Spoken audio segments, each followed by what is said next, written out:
ಕೊಟ್ಟಿದ್ದಾರೆ ಸಮಾಜ ಮೆಸೇಜ್ ಕೊಟ್ಟಿದ್ದಾರೆ. ಪ್ರತಿಯೊಬ್ಬರು ಬಡವರು ಇರ್ಬೋದು, ಇರ್ಬೋದು, ಸಮಾಜದಲ್ಲಿ ಜಮೀನ್ದಾರ್ ಸಿಸ್ಟಮ್ ಮೊದಲಿಂದ ಇವತ್ತವರೆಗೂ ಜಮೀನ್ದಾರ್ ಸಿಸ್ಟಮ್ ನಡೀತಾ ಇದೆ. ಹಳ್ಳಿಗಳ ಕಡೆ ಇವತ್ತವರೆಗೂ ನಡೀತಾ ಇದೆ. ಇದನ್ನು ವಿರೋಧ ಮಾಡಬೇಕು. ಯಂಗ್ಸ್ಟರ್ಸ್ ಮುಂದೆ ಬರಬೇಕು ಹೇಳಿ ತುಂಬ ನನಗೆ ನ್ಯಾಷನಲ್ ಅವಾರ್ಡ್ ಬರಲಿ ಅಂತ ಹೇಳ್ಬಿಟ್ಟು ಈ ಫಿಲ್ಮ್ಗೆ ನಾನು ದೇವ್ರನ್ನ ನಾನು ಪ್ರಾರ್ಥಿಸ್ತೀನಿ. ಎಲ್ರಿಗೂ ಒಳ್ಳೇದಾಗಲಿ. ತುಂಬ ಥ್ಯಾಂಕ್ಸ್. ತುಂಬ ಚೆನ್ನಾಗಿದೆ. ಕನ್ನಡದಲ್ಲಿ ಇದೇ ಫಸ್ಟ್ ಪಿಕ್ಚರ್.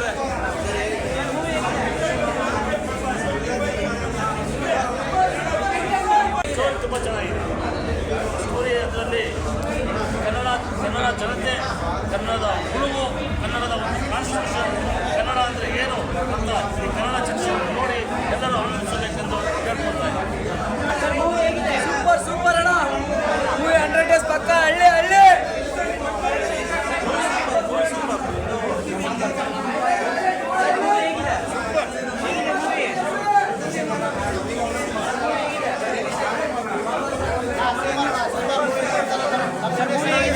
ಸಿಗ್ಲಿ ಅಣ್ಣ. ಈ ಥರ ಎಲ್ಲ ಕಡೆ ನೋಡಿ ಅಣ್ಣ. ಬಂದು ಥಿಯೇಟ್ರಿಗೆ ಬಂದು ನೋಡಿ ಅಣ್ಣ. ಥಿಯೇಟ್ರಿಗೆ ಬಂದು ನೋಡಿ. ಸಕ್ಕತ್ತಾಗೈತಲ್ಲ ಮೂವಿ.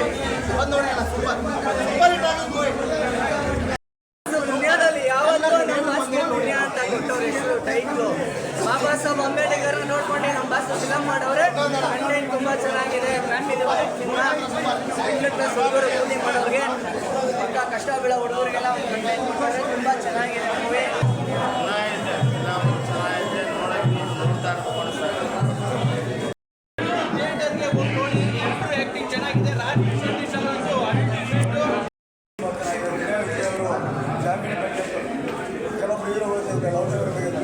ರೈತರ ಬಗ್ಗೆ ಎಲ್ಲ ತೆಗೆದಾಗ ಇನ್ನೊಂದು ಪಿಕ್ಚರ್ ತೆಗಿಬೇಕು ಹೊಸದು. ಲ್ಯಾಂಡ್ ಲಾರ್ಡ್ ಸಿನಿಮಾ ಈ ಥರ ನೋಡ್ಕೊಂಡ್ಬಂದರೆ ಸಿನಿಮಾ ನಿಜವಾಗ್ಲೂ ಖುಷಿ ಕೊಟ್ಟು ಅಪ್ರೂಪಕ್ಕಂದರೆ ಈ ಥರ ಒಂದು ಒಳ್ಳೆ ಕಥೆ ನೋಡಿದೆ ಅಂತೇಳಿ ನನಗೆ ಅನಿಸ್ತದೆ. ಏನಂತಂದರೆ ದುನಿಯಾ ವಿಜಯ್ ಅವ್ರ ಆ್ಯಕ್ಟಿಂಗ್ ಎಷ್ಟು ಚೆನ್ನಾಗಿ ಆ್ಯಕ್ಟ್ ಮಾಡಿದ್ದಾರೆ. ಆ್ಯಕ್ಟಿಂಗ್ ಅಂತ ಅನಿಸಲ್ಲ, ನೈಜವಾಗಿ ಆ್ಯಕ್ಟ್ ಮಾಡಿದ್ದಾರೆ.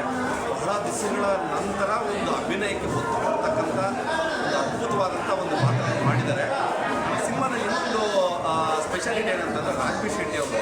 ನಾನು ಹಿಂದೆ ಎಲ್ಲ ಒಂದು ಕಾಮಿಡಿ ಸಿನಿಮಾ ನೋಡಿ ತುಂಬ ಖುಷಿಪಟ್ಟಿದ್ದೀನಿ, ನೋಡಿದ್ದೀನಿ, ಒಂದು ಆನಂದ. ಬಟ್ ಇದರಲ್ಲಿ ಒಂದು ವಿಲನಿಸಮ್ ಎಷ್ಟು ಚೆನ್ನಾಗಿ ಆ್ಯಕ್ಟ್ ಮಾಡಿದ್ದಾರೆ ಅಂದರೆ ಒಂದ್ಸಲ ಪ್ರೇಕ್ಷಕರು ನೋಡುವಾಗ ವಿಲನಿಸಮ್ ಅವ್ರ ಆ್ಯಕ್ಟಿಂಗ್ ನೋಡಿ ನನಗೆ ಭಯ ಆಗುತ್ತೆ. ಯಾಕಂದರೆ ಅವರು ಕಣ್ಣಲ್ಲಿ ಕೊಡ್ತಕ್ಕಂಥ ಎಕ್ಸ್ಪ್ರೆಷನ್ನು ಸೈಲೆಂಟಾಗಿ ಒಂದು ನಿಜವಾಗ್ಲೂ ವೈಬ್ರೇಟ್ ಮಾಡಿದ್ದಾರೆ ಅಂತ ಹೇಳ್ಬೋದು ಪ್ರೇಕ್ಷಕರನ್ನ ನಿಜವಾಗ್ಲೂ. ಅದೇನಂದರೆ ಓವರಾಲ್ ಸಿನಿಮಾ ಸರ್ ನಮ್ಮ ಮಣ್ಣಿನ ಕಥೆ, ನಮ್ಮ ಮಣ್ಣಿನ ಸೊಗಡಿನ ಕಥೆ. ದುನಿಯಾ ವಿಜಯ್ ಅವರು ಆ್ಯಕ್ಟಿಂಗ್ ಮಾಡ್ತಾರೆ ಅಂತ ಅನಿಸಲೇ ಇಲ್ಲ. ಯಾಕಂದರೆ ನೈಜವಾಗಿ ಫೀಲ್ ಮಾಡ್ತಾ ಇದ್ದಾರೆ ಮಾತನ್ನು ತಾವು ಓನಾಗಿ ಮಾಡಿಕೊಂಡು. ಆಮೇಲೆ ಓವರಾಲಾಗಿ ಹೇಳ್ಬೇಕಂದ್ರೆ